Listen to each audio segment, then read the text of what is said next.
En este vídeo vamos a resolver la conocida como ecuación de onda o ecuación de la cuerda vibrante.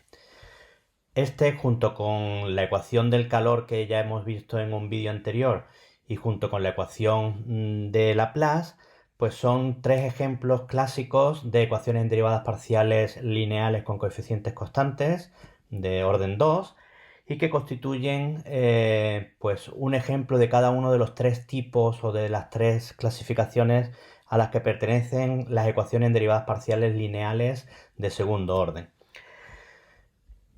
Vamos a empezar primero describiendo en qué consiste el problema para después pasar a resolverlo. Bien, la idea es que vamos a tener una cuerda, una onda, situada entre 0 y L, y lo que vamos a hacer, imaginemos por ejemplo que lo que tenemos es una cuerda elástica que está situada entre 0 y L, en la que, por ejemplo, la cogemos por el punto medio, la subimos un poquito para arriba y la soltamos con una cierta velocidad inicial o sin velocidad simplemente por soltarlo y empezar a vibrar. Bien, pues lo que pretendemos es en cada instante de tiempo t y en cada punto x de la cuerda, que va a variar entre 0 y L, ver en qué posición nos encontramos. Es decir, por ejemplo, aquí en la representación, bueno, lo hemos hecho un poquito drástico para que se vea bien. En el instante inicial t igual a 0, podríamos considerar que tenemos esta posición inicial. Cuando pase un cierto tiempo, pues, y al haber soltado la cuerda o al haberle imprimido una cierta velocidad, empezará a vibrar y al pasar un cierto tiempo, en un instante t-1, pues la cuerda tendrá otra posición. Así, si en un instante t-2 posterior la cuerda presenta otra posición, pues vendrá determinada por esa ecuación. Luego nuestro objetivo es determinar quién es la u de xt, es decir, cuál es la posición de la cuerda en cada punto x entre 0 y L y en cada instante de tiempo t. Bien, lo que vamos a hacer es establecer ciertas condiciones físicas que nos van a determinar pues después las condiciones de frontera y las condiciones iniciales de este problema. Y vamos a considerar los siguientes aspectos. También para hacer la similitud de por qué se llama también la cuerda vibrante, un ejemplo clásico de esto podría ser también la cuerda de una guitarra.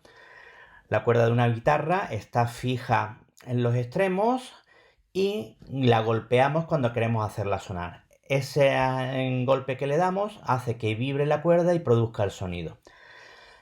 Bien, pues lo que querríamos determinar es en cada instante de tiempo y en cada posición de la cuerda de la guitarra en qué posición está vibrando. Bien, pues las características físicas que va a tener este problema son las siguientes. Vamos a suponer que la cuerda es perfectamente flexible, vamos a suponer que la cuerda es homogénea, es decir, que su masa por unidad de longitud es constante. Vamos a suponer que los desplazamientos U, las vibraciones que se producen, son pequeñas comparados con el largo de la cuerda. Lo que hemos dicho aquí está dibujado de forma exagerada para que pudiésemos ver bien el dibujito, pero evidentemente, por ejemplo, una cuerda de guitarra es un buen ejemplo de esto. Las vibraciones que se producen en una cuerda de guitarra son prácticamente inapreciables comparadas con la longitud de la cuerda de la guitarra. Vamos a considerar que la tensión de la cuerda es constante, lo que ocurre también con la guitarra. De hecho, cuando esa tensión en una cuerda de una guitarra se baja un poquito, la cuerda se desafina y hay que volver a apretarla para poder volver a tener esa misma tensión. Vamos a suponer que la tensión es grande en comparación con la fuerza de gravedad. Nuevamente el ejemplo de la guitarra es un buen ejemplo. Imaginemos que la fuerza de gravedad fuese suficientemente grande para afectar, pues en una guitarra las cuerdas se vendrían hacia abajo o se caerían hacia abajo por la fuerza de gravedad. Evidentemente la tensión que hace al tener fijas las cuerdas en una guitarra hace que la fuerza de gravedad sea despreciable. Y vamos a suponer que no actúa ninguna otra fuerza sobre la cuerda. Bien, pues teniendo en cuenta estas especificaciones, el desplazamiento u de xt que sufre la cuerda para solucionar este ejercicio nos va a venir determinada por el siguiente problema de condiciones de frontera. Bien, la ecuación en derivadas parciales, esta ya nos surgió, ya la comentamos en un vídeo anterior, cuando hablamos de los aspectos teóricos de problemas de condiciones en frontera. Y vamos a ver aquí estas 4 condiciones adicionales que significan. De ellas, las 2 primeras van a ser condiciones en la frontera. ¿Por qué son condiciones en la frontera? Porque me hablan en cada instante de tiempo t, para todos los tiempos, lo que ocurre en el punto x igual a 0 y lo que ocurre en el punto x igual a l, es decir, en los extremos de la cuerda. Y nos dice que siempre en esos puntos la posición de la cuerda va a ser 0, es decir, que la cuerda está fija, anclada entre 0 y L en esos extremos. Bien, por otro lado tenemos 2 condiciones iniciales. Estas ya no son condiciones de frontera, sino que van a ser unas condiciones iniciales. La primera, lo que me va a decir que en el instante inicial t igual a 0, en cada punto x de la cuerda tenemos una posición f de x. Luego es la posición inicial que tiene la cuerda de partida. En el ejemplo, pues este triangulito que hemos puesto aquí de forma exagerada. Y la última de las condiciones iniciales viene determinada por la derivada de u con respecto a t. Teniendo en cuenta que u es el desplazamiento que se produce al hacer las vibraciones, aquí lo que tenemos es la derivada del espacio con respecto al tiempo y por tanto es la velocidad.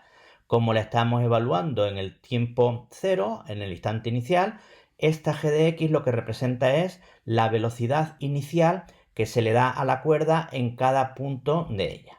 ¿De acuerdo?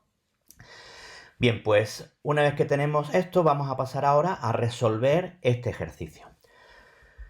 Bien, para ello lo que vamos a hacer es hacer uso de 2 estrategias, que son el teorema o principio de superposición, que recordemos que lo que venía a decirnos es que para una ecuación en derivadas parciales de este tipo, lo que podemos hacer es encontrar infinitas soluciones y después combinar esas infinitas soluciones multiplicándolas por constantes arbitrarias y sumándolas todas, y la serie que se obtiene la podemos considerar como la solución general de la ecuación en derivadas parciales.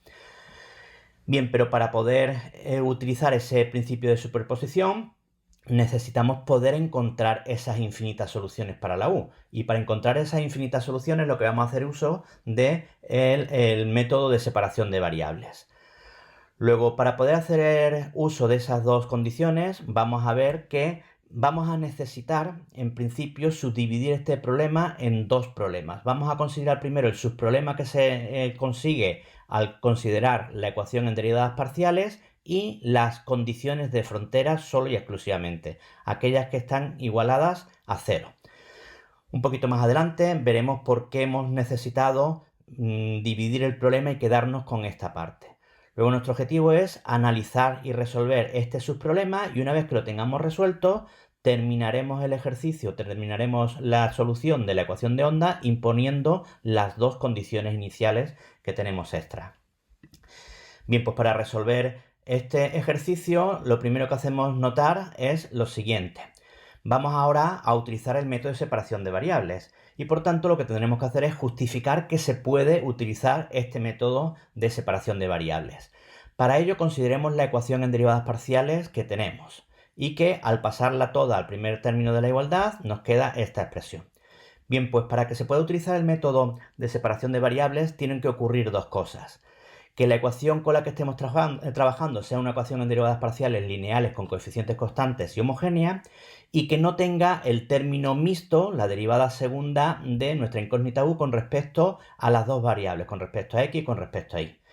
Efectivamente, esta ecuación en derivadas parciales es una ecuación en derivadas parciales lineal, puesto que la incógnita u y sus derivadas no aparecen mezcladas unas con otras y aparecen en sumandos independientes, con coeficientes constantes, puesto que lo que acompaña a cada una de estas derivadas son constantes, y homogénea. Luego se trata de una ecuación en derivadas parciales de segundo orden, lineal, con coeficientes constantes, homogénea.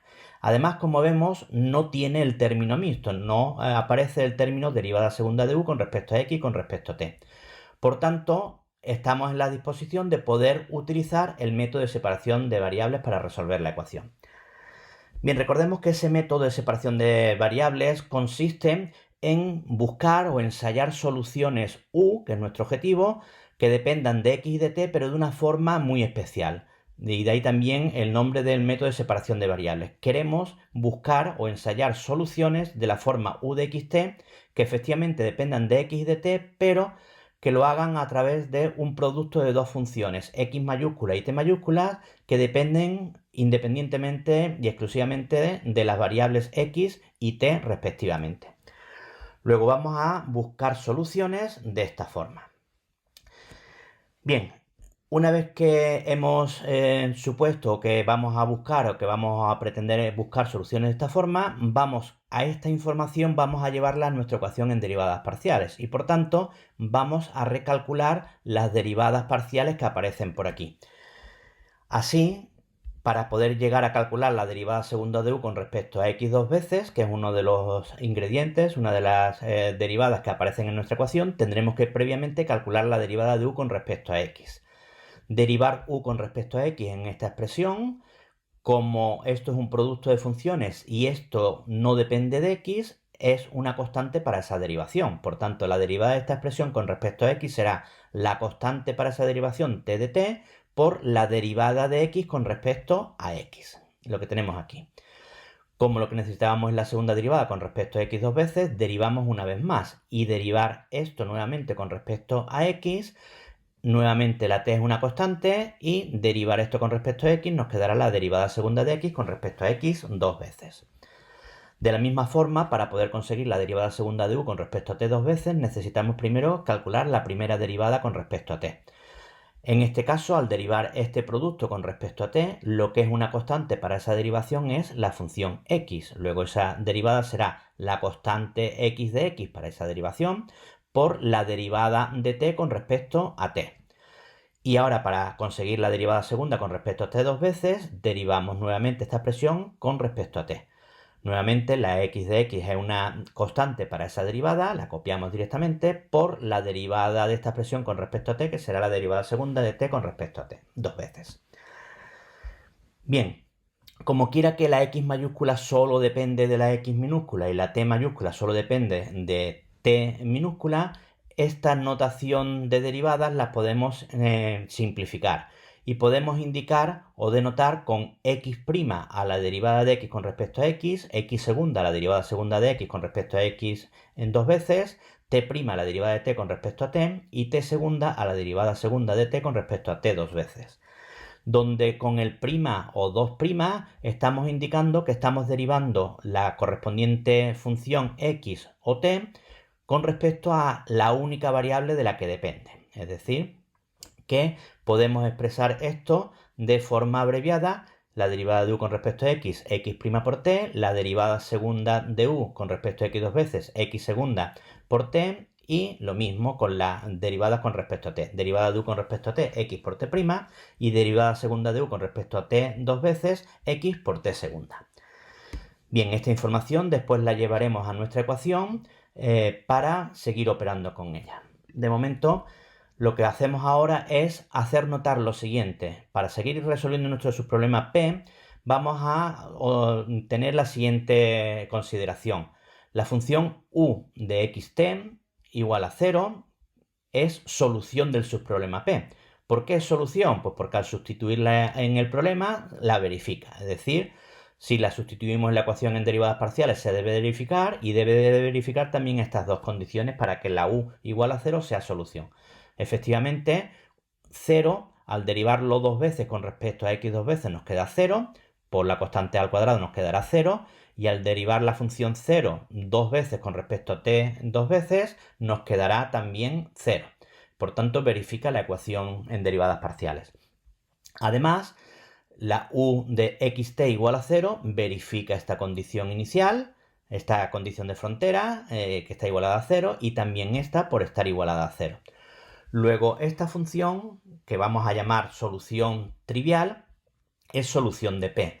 Y de aquí el motivo por el que hayamos tenido que empezar subdividiendo el problema general de la ecuación de onda en este subproblema. Porque las otras dos condiciones que de momento no estamos teniendo en cuenta, la u en x0 igual a f de x y la derivada de u con respecto a t en el punto t igual a 0 igual a g de x, no la satisface la función nula. Y por tanto no podríamos asegurar que esto es solución del problema. No hemos tenido que dar con la parte del problema en el que la u igual a 0, la solución trivial, sí es solución del problema. Bien, este hecho va a ser fundamental porque teniendo en cuenta que la u que estamos buscando es x por t, y como ya conocemos que 0 es una solución del problema, pues nos vamos a centrar en resolver o encontrar soluciones de este problema que sean distintas de la que ya conocemos. La solución trivial ya la conocemos, pues vamos a intentar buscar otra. Es decir, nuestro objetivo va a ser intentar buscar soluciones que sean distintas de la trivial. Como lo que estaremos buscando, por tanto, que la u sea distinta de 0, x de x por t de t, que es la u, querremos que sea distinta de 0. Y para que un producto de dos cosas sea distinto de 0, tendremos que tener que ambos, tanto la x de x como la t de t, tienen que ser distintos de 0. Luego tendremos que buscar soluciones que tanto la x sea distinto de 0 como la t sea distinta de 0. Como veremos a continuación, el problema va a empezar en unos casos a ramificarse y ir por distintas alternativas. Bueno, pues aquella alternativa que veamos claro que nos va a llevar a la solución trivial, la descartaremos, no seguiremos por ahí porque esa solución ya la conoceremos y tiraremos e intentaremos seguir analizando el problema por otras alternativas. Bien, de hecho, eso va a ocurrir incluso desde el principio, como vamos a ver dentro de un momentito, con las condiciones de frontera. Bueno, pues retomando nuevamente nuestro problema y sus condiciones de frontera, vamos a ver con toda esta información que llevamos hasta ahora cómo podemos ir trabajando con ella. Observemos que nuestra ecuación en derivadas parciales, con la notación que estamos utilizando, se puede reescribir de la siguiente forma. A cuadrado lo dejamos, la derivada de u dos veces con respecto a x dos veces la podemos notar, la hemos calculado antes como x segunda por t, y la derivada de u dos veces con respecto a t dos veces la podemos notar, como hemos visto antes, como x por t segunda.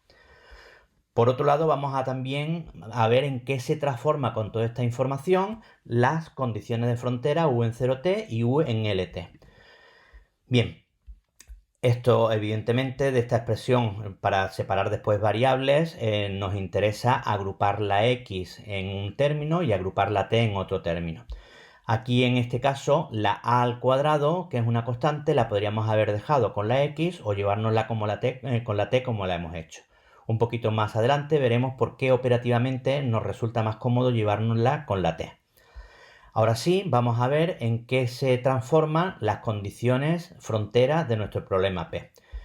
Concretamente, empezamos por la primera, u en 0t queremos que sea igual a 0. Pero recordemos que la función u no era más que u evaluado en un punto xt es x de la primera componente, x de x, por t de la segunda componente. Es decir, u en 0t igual a 0 nos lleva a que x en 0, la primera componente, por t en t, la segunda componente, tiene que ser igual a 0.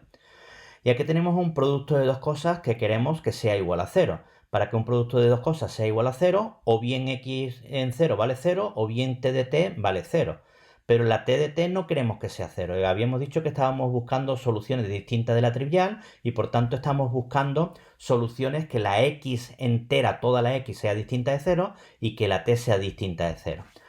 Que la x en un punto valga 0 no implica que toda la x valga 0 en todos los puntos, pero aquí sí nos está diciendo que t de t es toda la función en cualquier instante de tiempo t. Como esa queremos que sea distinto de 0, de este producto igual a 0 tenemos que uno de sus elementos es distinto de 0, lo que se traduce en que de esta expresión obtenemos que x en 0 debe ser 0. De forma totalmente análoga, la otra condición de frontera, u de lt igual a 0, se nos traduce de la siguiente forma.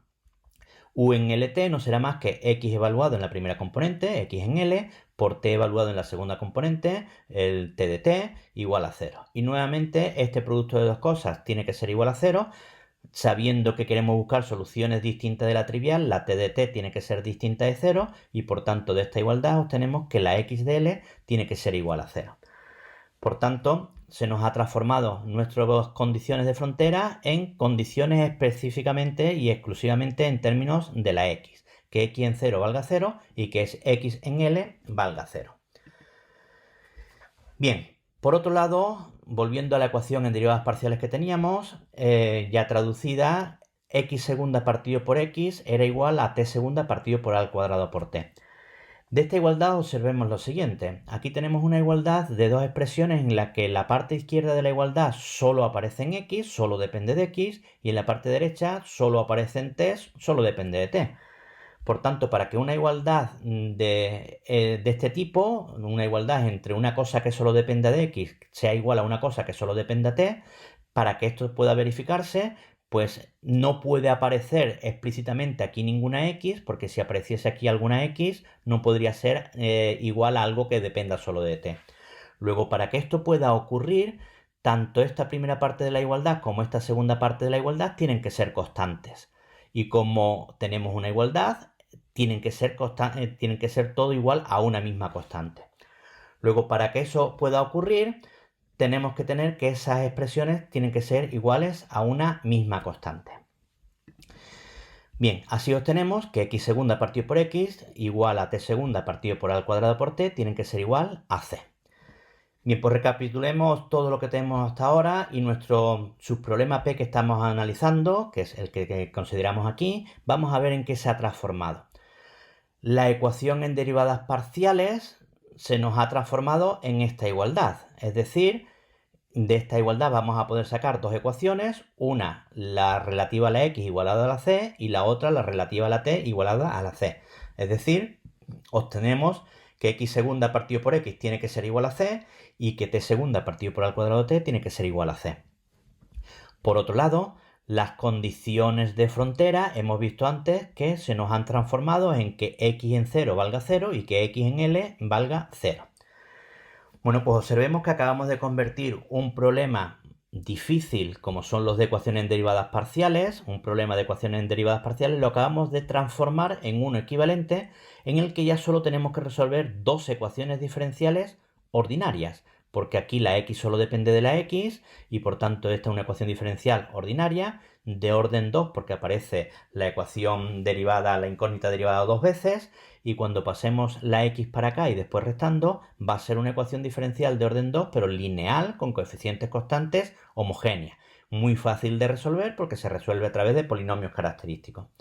De la misma forma, esta ecuación diferencial nuevamente va a ser, pues manipulándola un poquito, una ecuación diferencial lineal con coeficientes constantes homogénea de orden 2. Muy fáciles de resolver. Bien, un par de detalles más antes de seguir adelante. Para poder ahora empezar a resolver estas ecuaciones diferenciales, observemos que tenemos condiciones adicionales para la x. Luego, operativamente, nos va a interesar trabajar con la x, porque no solo vamos a poder obtener la solución para la x en términos de sus constantes arbitrarias que nos saldrán a resolverla, sino que estas dos condiciones me van a poder determinar en muchos casos cuánto valen esas constantes arbitrarias de la solución de la x. Luego, operativamente, vamos a trabajar primero con la x y para aquellos casos que obtengamos x distintas de 0, calcularemos la t. Porque si x, la x que obtengamos con sus condiciones que tenemos sobre ella nos llevan a deducir que la x vale 0, nos podremos ahorrar calcular la t. Porque si la x vale 0, recordando que la u que estamos buscando es x por t, si la x ya vale 0, independientemente de lo que pudiese valer t, 0 por la t nos quedará 0, solución trivial que ya conocemos y no hace falta calcularla. Bien, por tanto, por esa razón, como vamos a trabajar más con la x que con la t, nos interesaba que esta expresión fuese lo más simplificada posible. Y por eso esta constante al cuadrado que dijimos antes que podíamos haberla dejado con la x o con la t, pues la hemos llevado con la t, para trabajar con ella lo menos posible. Bien, y por otro lado, teniendo en cuenta que vamos a empezar a trabajar con la x, observemos qué pasa con esta ecuación. Hemos dicho que esta la vamos a reconvertir en x segunda menos c por x igual a 0. Esa es una ecuación, una ecuación diferencial ordinaria cuyo polinomio característico va a venir determinado por lambda cuadrado igual a c. Y las raíces van a ser más menos la raíz de c. Bien, pues ese más menos raíz de c va a depender de si la c es positiva, si es negativa o si es 0, cómo van a ser esas raíces. Recordemos que si las raíces fuesen dos raíces, si tanto la más raíz de c y la menos raíz de c fuesen raíces reales, lo que vamos a tener van a ser dos soluciones exponenciales que multiplicadas por sus correspondientes constantes arbitrarias nos dan la solución para la x. Si por el contrario la c fuese 0, lo que tendríamos aquí va a ser una solución real doble. Y por tanto, las soluciones serían de otra forma. Y por último, si la c fuese negativa y hacemos las raíces cuadradas, nos van a quedar números complejos conjugados y lo que vamos a tener van a ser expresiones trigonométricas, senos y cosenos. Por tanto, debido a que según cómo sea esta c vamos a poder tener soluciones totalmente dispares o distintas para la x, necesitamos ahora distinguir esos tres casos. Necesitamos distinguir pues que la c pueda ser positiva, negativa o nula. Bueno, pues vamos a pasar a distinguir esos tres casos, en los cuales en cada uno de ellos empezaremos resolviendo la x e imponiendo sus condiciones que tenemos sobre ella, y en el caso de que encontremos soluciones x distintas de 0, calcularemos para esos casos cuánto vale la t. Bien, pues lo que hemos dicho, esa constante c, y no alegremente hacemos esta distinción, sino con la justificación que hemos visto antes, pues la constante c puede ser negativa, nula o positiva, y vamos a analizar estos tres casos. Evidentemente tenemos que analizar los tres casos, luego ahora podríamos hacerlo en el orden que nos diese la gana. Nosotros hemos elegido empezar por el caso c negativa en el vídeo, pero podríamos haber empezado por cualquiera de ellos. Lo que es importante recordar es que nuestro objetivo es resolver la x, cuando sea distinta de 0 resolvemos la t, y las soluciones que obtendremos serán x por t, van a ser las soluciones u que vamos a ir obteniendo. Nuestro objetivo era, una vez que tengamos todas las soluciones u, aplicar el principio de superposición sumándolas todas para obtener la solución general. Por tanto, para poder aplicar ese principio de superposición tendremos que tener todas las soluciones, es decir, tenemos que haber analizado los tres casos, ¿de acuerdo? No podemos aplicar el principio de superposición cuando tengamos alguno de los tres casos analizados, pero no todos. Bien, pues empezamos por el caso c negativa. Para asegurarnos que la c es negativa, podemos decir que la c es menos alguien al cuadrado. Bien, a ese alguien lambda le hemos llamado lambda y le podemos considerar que el lambda sea positivo. Bien, con esto de igualar la constante c a menos lambda al cuadrado, conseguimos dos objetivos. Primero, asegurarnos que estamos realmente en el caso negativo, ya que menos algo al cuadrado siempre va a ser una cosa negativa. Y por otro lado, si recordamos que lo que hemos dicho es que las raíces del polinomio característico asociado a la x van a venir determinadas por la raíz de c, si la c es alguien al cuadrado, esas raíces de c van a venir más fácilmente simplificables. Si no, tendríamos que estar trabajando con raíz de c, que tendríamos que ir arrastrando esa raíz. Bien, pues si consideramos que la c es igual a menos lambda al cuadrado, nuestro subproblema P, como lo teníamos montado, vamos a sustituir. En el subproblema P teníamos que x segunda partido por x era igual a c, en nuestro caso es menos lambda al cuadrado, y que t segunda partido por al cuadrado por t era igual a c, y en nuestro caso ahora mismo es menos lambda al cuadrado. Bien, pues como hemos dicho, operativamente lo que vamos a hacer es, primero, manipular estas ecuaciones diferenciales para ponerlas más manejables y operar primero con la x, imponiendo después sus condiciones que tenemos sobre ella, y en el caso de que encontremos soluciones distintas de 0, calcularemos la t. Bien, pues desarrollamos un poquito la ecuación en x, de x segunda partido por x igual a menos lambda al cuadrado, obtenemos, pasando la x para acá, multiplicando y después pasando al primer término, x segunda más lambda cuadrado x igual a 0. Las condiciones seguimos manteniendo las mismas y manipulando también esta expresión, la t segunda partido por al cuadrado partido por t, t segunda partido por al cuadrado por t igual a menos lambda al cuadrado, obtenemos t segunda más a cuadrado lambda cuadrado t igual a 0. Bien, como hemos dicho, operativamente vamos a trabajar primero con la x, ya que tenemos más información sobre ella que nos van a poder determinar pues, algunas de las constantes que van a aparecer en la solución general de la x. Y en el caso de que tengamos x distintas de 0, calcularemos la t. Si obtenemos que la x vale 0, nos ahorraríamos de calcular la t, porque si la x vale 0, y recordemos que lo que estamos buscando es multiplicar la x por la t para obtener la u, si esto vale 0, 0 por t valdría 0 y no necesitaríamos conocer cuánto valía la t. Bueno, pues empezamos a resolver esta ecuación diferencial. Observemos que esta ecuación diferencial es una ecuación diferencial lineal de coeficientes constantes homogénea, que podemos pasar a resolver por el polinomio característico. Bien, habitualmente estamos acostumbrados a utilizar la variable lambda para ese polinomio característico. Como lambda está utilizada, vamos a utilizar otra variable. Y vamos a utilizar pues otra variable que se suele utilizar mucho para los polinomios característicos, que es la r. Bien, pues planteamos el polinomio característico de esta ecuación diferencial y dicho polinomio característico será r cuadrado más lambda cuadrado igual a 0. R cuadrado viene del término x segunda. Como aquí no tenemos x', no tenemos aquí términos en r, y el término independiente lambda al cuadrado viene del coeficiente que acompaña a nuestra incógnita x. Bien, pues las raíces de este polinomio característico de segundo grado son, evidentemente, más menos lambda por i. Por tanto, tenemos dos raíces complejas conjugadas. Recordemos que cuando teníamos raíces complejas conjugadas, el sistema fundamental de soluciones estará formada por e elevado a 0x, porque 0 es la parte real, por cosenos y senos de lambda x, porque lambda es la parte imaginaria de esa raíz. Y multiplicando por constantes arbitrarias esas funciones y sumándolas, obtendremos la solución general de la x. Es decir, la solución general para esta ecuación diferencial es x de x igual a c sub 1 por coseno de lambda x más c sub 2 por seno de lambda x. Bien, impongamos ahora las condiciones que sabíamos sobre la x, es decir, que x en 0 vale 0 y que x en L vale 0.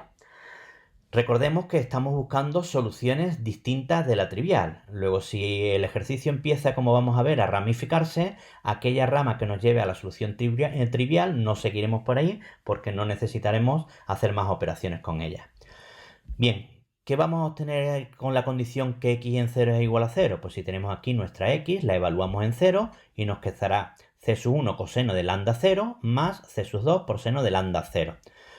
Bien, evidentemente seno de 0 vale 0, por c sub 2 nos queda 0, y coseno de 0 vale 1 y nos queda c sub 1 igual a 0. Luego de aquí obtenemos que c sub 1 igual a 0. Esta primera condición sobre la x nos ha determinado ya que c sub 1 vale 0. Pues sustituyéndolo en la solución que teníamos para la x, la c sub 1 por 0, obtenemos que nuestra nueva función x de x tiene que ser de esta forma. X de x igual a c sub 2 por seno de lambda x.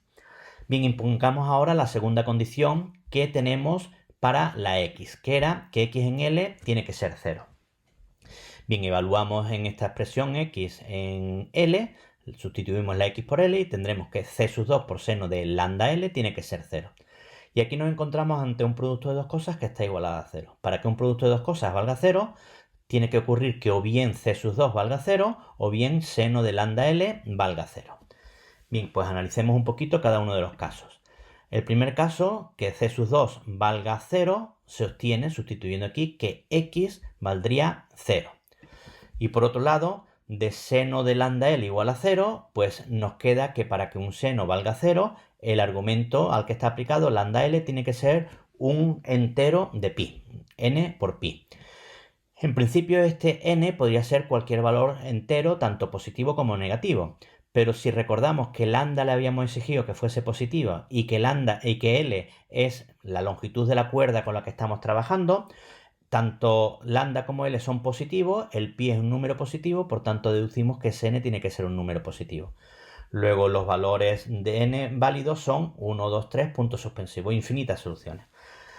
Es importante que cada vez que aparezca una expresión en la que aparece este n, pongamos la coletilla que n tiene estos infinitos posibilidades, porque si no pusiésemos esta coletilla, estaríamos indicando que solo tenemos un n concreto y estaríamos dando una solución y no las infinitas que tenemos aquí. Bien, pues seguimos analizando un poco de esta primera condición. Si la x es igual a 0, pues nos llevaría a que la u ya es la solución trivial. Recordemos que la u era x por t. Si la x ya vale 0, pues al multiplicar 0 por la t, nos quedaría la t función, nos quedaría 0 sin necesidad de saber cuánto es esa t mayúscula. Por tanto, nos ahorramos de calcular la t en ese caso. Sin embargo, de aquí obtenemos que para que lambda L sea igual a npi, los valores de lambda que me determinaban la constante c con la que estamos trabajando, que podemos obtener infinitos valores de lambda que me hacen que esta expresión quede 0 y que se verifique, por tanto, esta condición que tenemos sobre la x. Luego, para n igual a 1, 2, 3 puntos suspensivos, todos estos valores npi partido por L lo podemos tomar como valores lambda y obtendríamos que si la c sub 1 vale 0, que obtuvimos en primera de las condiciones que impusimos sobre la x, y si lambda vale n pi partido por L, con n igual a 1, 2, 3 puntos suspensivos, obtenemos que para esas x que se obtienen, x de x igual a c sub 2 seno de los lambda que hemos considerado por x, obtenemos aquí infinitas soluciones para la x que son distintas de 0. Infinitas porque tenemos tantas n como 1, 2, 3 puntos suspensivos como números naturales existen. Por tanto, acabamos de encontrar infinitas soluciones para la x. Como hemos encontrado soluciones para la x que son distintas de 0, tendremos que, para estos casos en concreto del lambda, tendremos que calcular ahora la función t. Bien, pues volviendo a nuestro subproblema P, hemos analizado y hemos resuelto esta parte del subproblema P, la ecuación diferencial en x con sus dos condiciones, y para ello hemos determinado que para ciertos valores de lambda hemos tenido soluciones x distintas de 0. Bien, pues para esos valores de lambda vamos a resolver ahora la ecuación diferencial en t. Lo que vamos a hacer es mantener el lambda, aunque sabemos sus valores, lo vamos a mantener como lambda para operar de forma más cómoda, y una vez que ya lo resolvamos, sustituimos el lambda por su valor. Bien, pues haciendo lo que estamos indicando, pasamos a resolver la ecuación en t.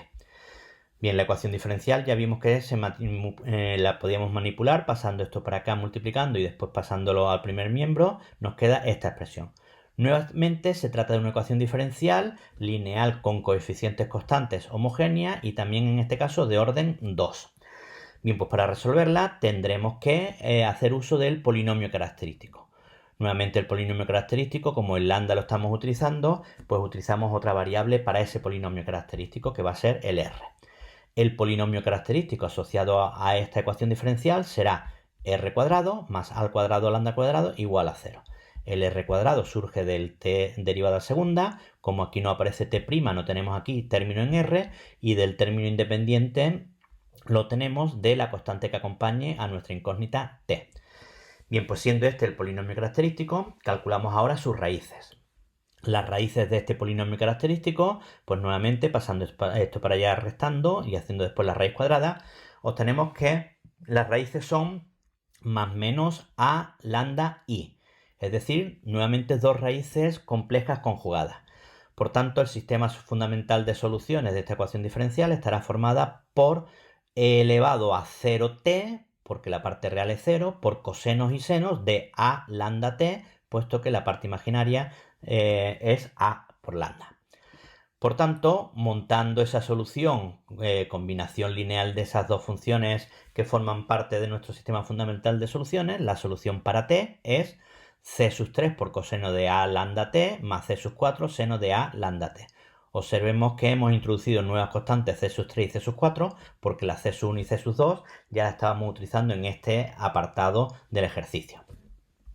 Bien, y sobre la t no tenemos ninguna condición más, por tanto, sobre la t no podemos calcular nada más. Si recapitulamos un poco, lo que tenemos es que para la x de x habíamos encontrado estas infinitas soluciones, c sub 2 por el seno de n pi partido por L por x, con n igual a 1, 2, 3 puntos suspensivos, y las que acabamos de encontrar para t, que es c sub 3 por coseno de a n pi partido por L, en el que ya hemos sustituido, nos había salido, recordamos que nos había salido a lambda t en los argumentos del coseno y del seno, y por tanto, por eso, sustituyendo lambda por su valor npi partido por L, obtenemos coseno de a npi partido por L por t y más c sub 4 seno de a sub npi partido por L por t. Evidentemente multiplicada esta por sus constantes c sub 3 y esta por su c sub 4. Y nuevamente con la coletilla de que n puede tomar estos infinitos valores. Bueno, pues acabamos de encontrar infinitas soluciones para la x e infinitas soluciones para la t, y recordemos que la u que estábamos buscando eran producto de la x por t. Por tanto, las u parciales que estamos encontrando hasta ahora en este caso va a ser la multiplicación de estas dos expresiones. Multiplicamos x por t y tendremos que multiplicar estas dos expresiones, es decir, c sub 2 seno de n pi partido por L por x por toda esta expresión entre paréntesis, con la coletilla de siempre n igual a 1, 2, 3 puntos suspensivos. Bien, observemos que podemos introducir esta constante c sub 2 dentro del paréntesis multiplicando a los dos sumandos y obtendríamos que aquí nos queda C sub 2 por C sub 3 y C sub 2 por C sub 4. Bien, lo que vamos a hacer ahora, este producto, como la C sub 2 es una constante arbitraria y la C sub 3 también es otra constante arbitraria, producto de dos constantes arbitrarias no es más que un valor arbitrario. Luego esto lo podemos renombrar como una nueva y única constante arbitraria. Y lo mismo, C sub 2 por C sub 4 lo podemos renombrar como una única constante arbitraria. Aprovechamos que vamos a hacer ese renombramiento para en esa constante que vamos a poner, como aquí realmente tenemos infinitas soluciones, pues estas constantes que aparecen acompañando a los cosenos y el seno podrán ser distintas para cada uno de los valores de n. Por eso a esas constantes nuevas le vamos a llamar a sub n y b sub n respectivamente. Renombramos el producto de las dos constantes como una sola, pero le ponemos un subíndice.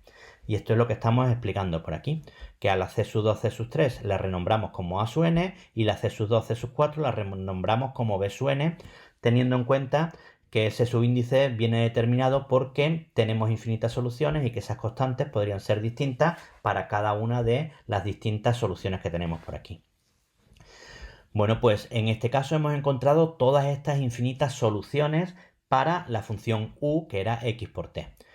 Ahora mismo, por ejemplo, ya tendríamos infinitas soluciones y podríamos estar tentados de aplicar ya el principio de superposición. Pero recordemos que el principio de superposición lo que va a hacer es, una vez que tengamos todas las soluciones, las sumamos, combinadas, multiplicadas por constantes arbitrarias, para obtener la solución general.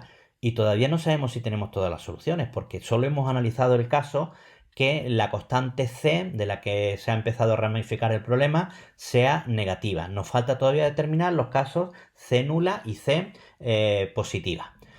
Bien, nuevamente lo podemos hacer en el orden que nos dé la gana y afortunadamente los dos casos que nos quedan van a ser mucho más rápidos que este que acabamos de hacer.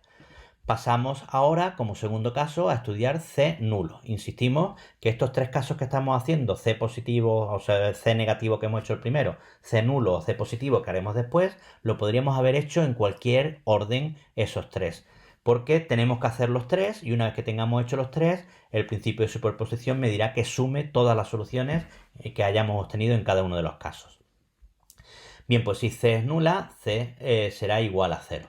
Por tanto, nuestro subproblema P, que era x segunda partido por x igual a c, ahora estará igualado a 0, con sus correspondientes condiciones para la x, y la ecuación en t, t segunda partido por al cuadrado t, la tendremos igualada a c, que en este caso vale 0.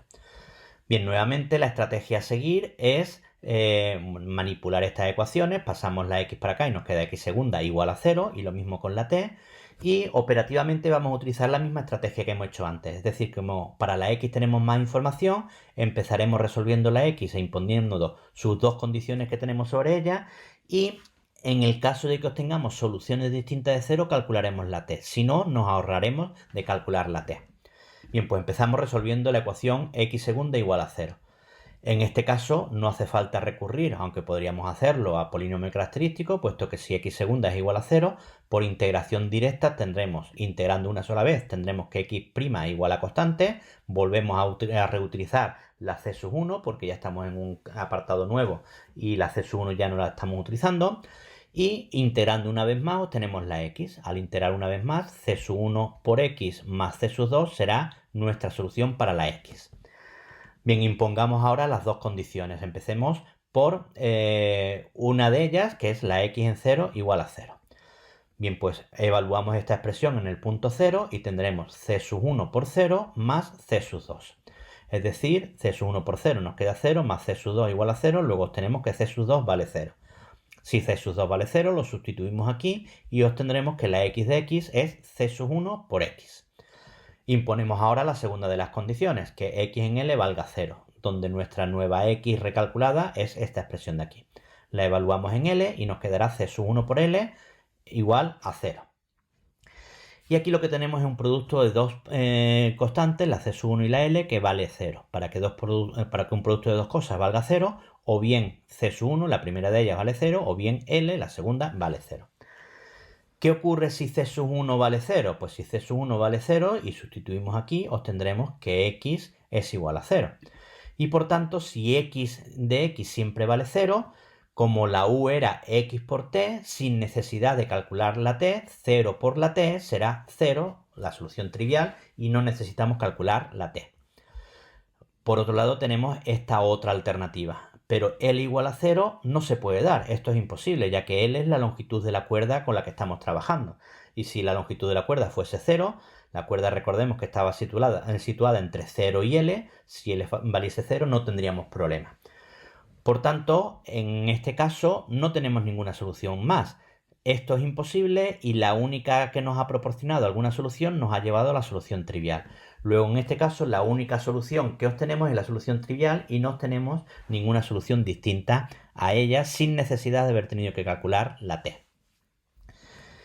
Bien, pues vamos a pasar ahora a analizar el tercer y último caso para la constante c, que es el caso positivo. Para asegurarnos que estamos en el caso positivo, podemos hacer que c sea igual a lambda al cuadrado. Bien, con esto conseguimos el doble objetivo de asegurarnos que es positivo, en el que el lambda le podemos exigir que es mayor que 0. Al estar al cuadrado nos aseguramos que efectivamente c es positiva, y por otro lado recordemos que las soluciones que nos daban para el polinomio característico en x iban a venir determinadas por la raíz de c. En este caso la raíz cuadrada de lambda al cuadrado va a ser mucho más operativo porque nos va a quedar en términos de lambda y menos lambda. Bien, la estrategia es la misma. Partimos ahora del subproblema P en el que la ecuación en x estaba igualada a c, en nuestro caso c es lambda al cuadrado, con sus condiciones sobre la x, y en la ecuación diferencial en t lo teníamos igualado a c, que en este caso es lambda al cuadrado. Bien, empezamos operando un poquito con las ecuaciones. En la primera, la x la pasamos para acá multiplicando y después la pasamos al primer término restando. Las condiciones las seguimos copiando igual, y en la segunda ecuación diferencial para la t hacemos lo mismo. La a al cuadrado por t la pasamos multiplicando y después la pasamos restando ese término al primer miembro. Nuevamente, la estrategia a seguir es la misma de siempre. Como para la x tenemos más información, resolvemos primero la x con sus condiciones que tenemos sobre ella, y en el caso de que encontremos soluciones distintas de 0, calcularemos la t. Si no, nos ahorraremos calcular la t. Bien, pues pasamos a resolver la ecuación diferencial en x. En este caso, la ecuación diferencial que tenemos que resolver es esta de aquí, que nuevamente se trata de una ecuación diferencial lineal con coeficientes constantes homogéneas, que para resolverlo consideramos el polinomio característico, en el que insistimos nuevamente. No vamos a utilizar la variable lambda para el polinomio característico porque la tenemos aquí utilizada, y utilizamos r. Y por tanto el polinomio característico asociado a esta ecuación diferencial será r cuadrado menos lambda cuadrado igual a 0. El r al cuadrado aparece del término x segunda, como aquí no aparece x', no tenemos aquí término en r, y el término independiente menos lambda al cuadrado es el coeficiente que acompaña nuestra incógnita x. Bien, pues este es el polinomio característico. Para calcular las raíces, evidentemente las raíces de este polinomio son más menos lambda, que son dos raíces reales simples, más lambda y menos lambda. Por tanto, nuestro sistema fundamental de soluciones para esta ecuación diferencial estará formada por e elevado a lambda x y e elevado a menos lambda x. Una combinación lineal de ellas nos proporcionará la solución para la x. Nuevamente reutilizamos las constantes c1 y c2, y la solución para la x será c1 por e elevado a lambda x más c2 por e elevado a menos lambda x. Y pasamos ahora, como siempre, a imponer las dos condiciones de frontera que tenemos para la x. Bien, empezamos con la primera, x en 0 igual a 0. Si x en 0 igual a 0, sustituimos x por 0 y nos quedará que c1 por e elevado a lambda 0, es decir, c1 por e elevado a 0, más c2 por e elevado a menos lambda 0, es decir, c2 por e elevado a 0, tiene que ser igual a 0, según nos han indicado en la condición que tenemos. E elevado a 0 es 1 y por tanto aquí lo que tenemos es que c1 más c2 vale 0. Y por tanto tenemos esta relación entre c1 y c2 que podemos despejar una de ellas. Por ejemplo, despejando c2 tendremos que c2 es igual a menos c1. Y esta información la podemos llevar a nuestra ecuación x. Si la c2 vale menos c1, podemos sustituirla ahí, y por tanto nuestra nueva x recalculada utilizando ya la condición que x en 0 valga 0, nos queda que la x de x es c1 por e elevado a lambda x menos c1 por e elevado a menos lambda x. Bien, pasamos ahora a imponer la siguiente condición que tenemos sobre la x, que es que x en L valga 0. Evaluamos aquí en L y nos quedará que c1 por e elevado a lambda L menos c1 por e elevado a menos lambda L tiene que ser igual a 0. Bien, pues vamos a ver cómo podemos trabajar con esta expresión. Lo primero que hacemos es sacar factor común c sub 1 y tendremos que c sub 1 que multiplica este paréntesis tiene que ser igual a 0. Nuevamente tenemos un producto de dos cosas que es igual a 0. De este producto de dos cosas que vale 0 podrá ocurrir cuando uno de ellos valga 0. Es decir, que de aquí se nos ramifica el problema en dos. O bien c sub 1 vale 0 o bien el paréntesis elevado a lambda L menos e elevado a menos lambda L vale 0. ¿Qué ocurre si c sub 1 vale 0? Pues que la x de x va a valer 0. Recordemos que la x venía en términos exclusivamente de la función de la c sub 1, según hemos calculado antes. Bien, ¿qué ocurre con esta igualdad? De e elevado a lambda L menos e elevado a menos lambda L igual a 0, obtenemos que e elevado a lambda L tiene que ser igual a e elevado a menos lambda L. Bueno, pues seguimos calculando o desarrollando esta información de las dos ramas. ¿Y qué ocurre en la primera? Pues que si la x de x es igual a 0, ahí lo que obtenemos es ya directamente la solución trivial. Recordemos que u de xt era x de x por t de t. Si la x de x ya vale 0, sin necesidad de calcular t, 0 por la t, sin necesidad de calcularla, valdrá 0 y tendremos la solución trivial. Luego, por esta primera opción, obtenemos la solución trivial. Vamos a ver si por la otra opción podemos obtener soluciones distintas de la trivial. Bien, pues de lambda de e elevado a lambda L igual a e elevado a menos lambda L, pues efectivamente para que dos exponenciales sean iguales, tienen que ser iguales sus exponentes. Bien, manipulamos esta expresión para resolver si podemos sacar alguna información de aquí. Pasamos el menos lambda L para acá sumando y nos queda que 2 lambda L igual a 0. Tenemos un producto de cosas igualado a 0 y por tanto, como el 2 es distinto de 0, lo podríamos simplificar para que este producto sea igual a 0, o bien lambda vale 0 o bien L igual a 0. Bien, lambda no puede ser 0 porque habíamos supuesto en el caso en el que estamos que la lambda era mayor que 0. Luego esto es imposible, puesto que lambda es mayor que 0. Y por otro lado, L era la longitud de la cuerda con la que estamos trabajando y por tanto, pues físicamente también es imposible, la longitud L tiene que ser mayor que 0. Luego en este caso no encontramos, en esta rama de soluciones no encontramos ninguna solución y en la otra la única solución que hemos encontrado ha sido la solución trivial. Luego en este caso tampoco se obtienen soluciones distintas a la trivial y por tanto no hemos necesitado en este caso ni siquiera calcular la t. Bueno, pues por fin y ahora ya sí tenemos todos los tres casos ya resueltos, hacemos una tabla resumen de lo que hemos encontrado. Cuando la constante c la hemos considerado que era negativa, hemos encontrado estas infinitas soluciones al multiplicar la x por la t. Cuando la constante era 0, la única solución que hemos encontrado ha sido la trivial, y cuando la constante era lambda al cuadrado, positiva, la única solución que hemos encontrado ha sido la trivial. Bueno, pues ahora y solo ahora, una vez que ya tenemos calculadas y analizadas todos los casos y encontradas todas las soluciones, ahora es cuando podemos aplicar el principio de superposición. Y nunca antes, hasta que no tenemos todas las alternativas ya buscadas y resueltas, no podemos aplicar el principio de superposición. Bueno, pues en virtud de dicho principio de superposición, la suma de todas las soluciones que hemos obtenido nos proporcionará la solución general.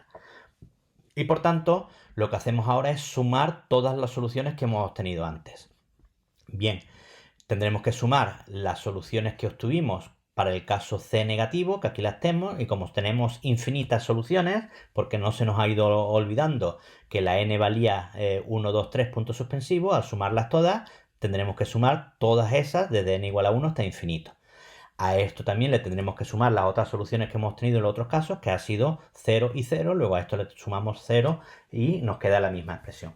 Y esto, por tanto, ya será la solución general de P, del subproblema P que estamos resolviendo. Bien, es importante hacer notar que en esta solución general que acabamos de encontrar, también en esta solución está incluida la solución trivial. Malo sería que si sabíamos que esta solución era desde el principio y todo el problema lo hemos basado en buscar o ver cuando teníamos soluciones distintas de la trivial, porque esta ya la conocíamos, que ahora no estuviese. Efectivamente, si los a sub n y b sub n pueden ser cualquiera, dándole 0 a todos los a sub n y 0 a todos los b sub n, estas sumas nos quedan 0 y por tanto obtendríamos el valor 0 y la solución trivial evidentemente está recogida dentro de esta solución. Bueno, pues con esto acabamos de resolver el subproblema P. Y ahora lo que nos queda es, para poder resolver ya por fin la ecuación de onda completa, imponer las dos condiciones iniciales que nos quedan, que habíamos desechado desde el principio para poder utilizarlas ahora. Bien, estas dos condiciones iniciales nos determinan la posición inicial que tiene la cuerda en el instante t igual a 0 y la velocidad inicial en el instante t igual a 0 que le damos a cada punto de la cuerda. Bien, recordando que esta es la solución general que hemos obtenido antes para el subproblema P, vamos ahora a imponer esas dos condiciones iniciales para determinar lo único que nos falta por determinar de estas expresiones. Los a sub n todavía no sabemos quiénes son y los b sub n todavía no sabemos quiénes son. Por eso que de ahí que tengamos dos condiciones iniciales. Adelantando ya, de una de ellas vamos a obtener los a sub n y de la otra condición vamos a obtener los b sub n. Bien, pues pasamos a imponer esas condiciones iniciales. Empezamos por la primera y si queremos que u en x0 sea igual a f de x, evaluamos en nuestra función u en el punto x0. Bien, evaluar la u en xt es toda esta expresión de aquí. Si la queremos particularizar para x en 0, x0, pues la x la dejamos igual y todas las t las sustituimos por 0. Luego en toda esta expresión sustituimos las t por 0. Y por tanto u en x0 nos quedará, sustituyendo aquí la t por 0 y sustituyendo aquí la t por 0, esta expresión. Bien, seno de 0 nos queda 0. Coseno de 0 por algo nos queda 0, coseno de 0 es 1 y por tanto esto se simplifica bastante. Esto nos queda a sub n, esto nos queda 0 y el seno de npi partido por l por x. Luego nos queda esta expresión. Bien, observemos que aquí lo que hemos obtenido, como esta condición inicial estaba igualada a f de x, es que esta serie es igual a f de x. Bien, aquí lo que tenemos es que la f de x hemos sido capaces de expresarla como una serie de Fourier. Recordemos que en la serie de Fourier existían series de distintos tipos. Vamos a ver qué tipo es esta serie de Fourier. Es una serie de Fourier en el que, bueno, pues la normal, la serie más clásica de Fourier aparecerían senos y cosenos. En este caso solo aparecen senos, por tanto se trata de una serie de Fourier de senos.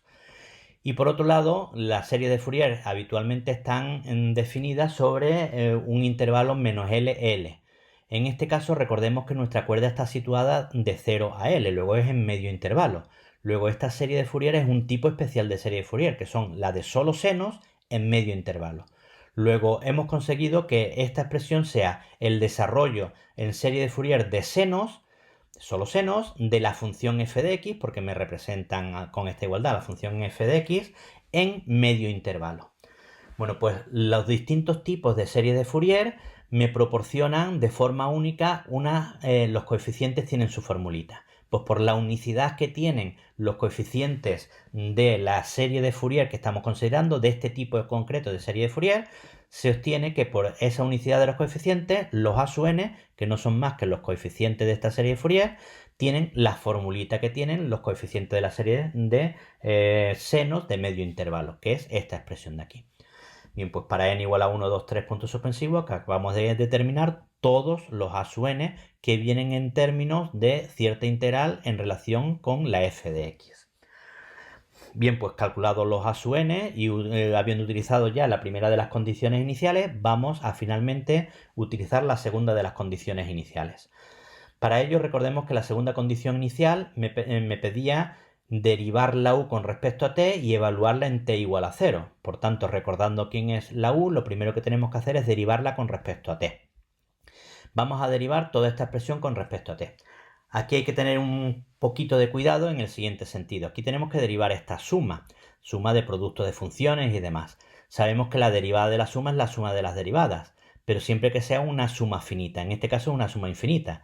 Y la derivada de una serie sí va a ser la serie de las derivadas, es decir, vamos a poder intercambiar sumatoria y derivada, pero exigiendo ciertas condiciones sobre la función. Concretamente, que haya convergencia uniforme, cosa que no vamos a entrar en detalle, pero en este caso se verifica sin problema esa propiedad de poder intercambiar, derivar una serie con respecto a sumar las derivadas de lo que hay dentro. Bien, pues pasamos a derivar esta expresión, pues sumando desde n igual a 1 hasta infinito de las derivadas de lo que hay dentro. Observemos que lo que hay dentro lo tenemos que derivar con respecto a t. Tenemos aquí una suma de dos funciones que sí tienen t y todo ello multiplicado por una expresión que no tiene t. Luego esta expresión es una constante para esa derivada con respecto a t. Por tanto, para derivar esta expresión, el seno de npi partido por l por x es una constante que la ponemos por aquí y ahora lo único que tenemos que hacer es hacer la derivada de esta suma. Bien, pues la derivada de esta suma es la derivada de cada uno de los sumandos y sumarlos. A sub n es a sub n y ahora la derivada de a sub n por la constante a sub n por coseno será a sub n por la derivada del coseno. La derivada del coseno es menos el seno del mismo argumento y por la regla de la cadena por la derivada de lo de dentro. La derivada de lo de dentro, como estamos derivando con respecto a t, nos quedará a n pi l. Por tanto, la derivada del primer sumando con respecto a t nos queda menos a sub n a n pi partido por l por el seno de a n pi partido por l por t. Más la derivada de una constante por una función, la constante por la derivada de la función. Y nuevamente la derivada en este caso del seno es el coseno del mismo argumento y por la regla de la cadena tendremos que multiplicar por la derivada de lo de dentro, que es a n pi partido por l. Todo esto estaba multiplicado por la constante para esta derivación con respecto a t, que era seno de n pi partido por l por x. Bien, pues acabamos de calcular ya la derivada. Recordemos que la condición inicial que teníamos era que la derivada con respecto al tiempo evaluado en t igual a 0, en el instante inicial, la velocidad inicial, queríamos que valga g de x. Bueno, pues vamos a evaluar toda esta expresión en t igual a 0. Si evaluamos en t igual a 0, sustituimos todo lo que sea t por 0. Aquí sustituiremos esta t por 0, aquí sustituiremos esta t por 0. Y nos quedará la siguiente expresión. Seno de 0 que vale 0, aquí nos quedará coseno de esta expresión al sustituir la t por 0, nos queda coseno de 0 que vale 1 y por tanto este término va a desaparecer y solo nos va a quedar este sumando. Así nos quedará que toda esta expresión de aquí, al evaluarla y sustituir por 0 y por 1 respectivamente ese seno y ese coseno, nos queda esta expresión. B sub n por a n pi partido por l por el seno de n pi partido por l por x. Y recordemos que la condición inicial, esta que estamos evaluando, estaba igualada a g de x, que era la velocidad inicial que le dábamos a la cuerda para que empezase a vibrar. Bueno, pues nuevamente vemos que aquí obtenemos que g de x la hemos podido representar por una serie de Fourier. Nuevamente tenemos que analizar de qué tipo es esta serie de Fourier y demás. Hay que tener un especial cuidado en este caso porque ahora, como vemos, los coeficientes de la serie de Fourier es la constante que acompañan dentro de la serie a seno de n pi partido por l por x. Y en este caso no son los b sub n, sino es todo esto de aquí. Luego esto que hemos obtenido, nuevamente se trata de una serie de Fourier solo de senos y seguimos en medio intervalo porque estamos trabajando con el intervalo 0L. Pero en este caso los coeficientes no son directamente b sub n, sino es toda esta expresión. Luego esto se obtiene, lo que hemos obtenido nuevamente una serie de Fourier de senos en medio intervalo, en este caso de la función g de x, en el que los coeficientes son b sub n por a por n por pi partido por l.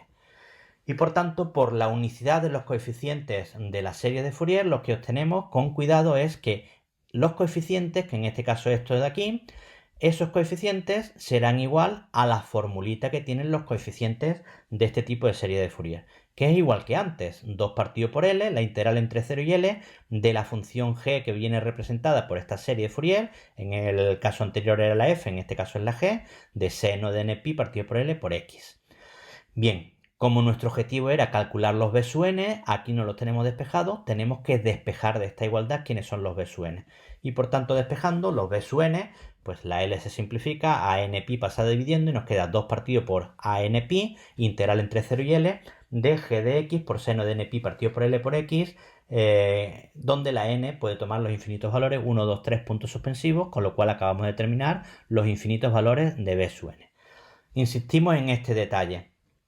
No podíamos haber deducido directamente de esta serie de Fourier que los b sub n valen esto, ¿de acuerdo? No podemos poner de memoria, si no sabemos este resultado, que de aquí se obtiene esto, porque de aquí por unicidad lo que se obtiene es esta igualdad de aquí. Y una vez que tenemos esta igualdad, despejando, obtenemos los b sub n, que era nuestro objetivo. Bueno, pues aunque parezca mentira, ya acabamos de resolver nuestra ecuación del calor, nuestra ecuación de onda, porque acabamos de encontrar los B sub n y antes habíamos calculado los A sub n. Y por tanto no se nos debe de olvidar dar la solución de la ecuación de onda. Y la solución de la ecuación de onda es la que habíamos obtenido ya antes, en términos de los A sub n y B sub n, con los A sub n y B sub n que acabamos de encontrar. Los A sub n son 2 partido por L integral entre 0 y L de f de x seno de n pi partido por L por x, y los B sub n los que tienen esta expresión. Bien, pues acabamos de dar la solución de nuestra ecuación de onda. Bueno, para afianzar este concepto es interesante que hagáis también los ejercicios que hay en nuestro canal de Edumaticus, con ejercicios de ecuación de onda ya específicas para una f de x y una g de x concreta. Lo único que tendremos que hacer en esos ejercicios es, partiendo de esta solución de la ecuación de onda, calcular los A sub n y B sub n concretos para la f de x y la g de x que nos den. ¿Cómo vamos a hacer eso? Pues podríamos utilizar dos mecanismos para calcular los A sub n y los B sub n. Un mecanismo nos los dan directamente estas formulitas. El A sub n, cuando nos den la f de x, la sustituimos por aquí y lo calcularemos en los A sub n mediante el cálculo de esta integral. Y la b sub n lo mismo, lo calcularemos con la g de x conocida, la sustituimos y calcularemos esta integral. Pero a lo mejor alguno de los A sub n o los B sub n lo podemos calcular por otro procedimiento más fácil. Si recordamos que los A sub n surgían porque venían de una serie de Fourier de la función f de x, si tenemos la suerte de que la f de x que nos dan ya directamente es una serie de Fourier de senos, es decir, si la f de x viene en términos de suma de senos, podremos identificar a ojo quiénes podrían ser esos coeficientes A sub n.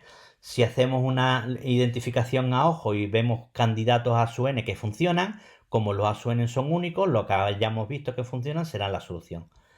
De la misma forma, pero con un poquito más de cuidado, podremos identificar, si tenemos la suerte de que la g de x que nos dan es suma de senos, podríamos identificar a ojo. Pero recordemos que los B sub n no eran los coeficientes de la serie de Fourier. Luego lo que podremos identificar a ojo son los coeficientes de la serie de Fourier. Es decir, podremos identificar si la g de x es suma de senos, que los coeficientes que aparecen aquí multiplicando a los senos sean lo mismo que aparecen aquí multiplicando a los senos. Es decir, podremos identificar a ojo quiénes son B sub n por A por n por pi partido por L. Y de ahí despejar los B sub n. Bien, pues obtendríamos de ese modo una colección de B sub n que funcionan, y como los B sub n al final son parte de los coeficientes de la serie de Fourier y son únicos, tendremos que por unicidad esos B sub n serán los que estamos buscando. Bien, pero eso lo podréis ver más fácilmente en los vídeos que hay sobre resolución específica ya de ecuación de onda con una f de x o una g de x.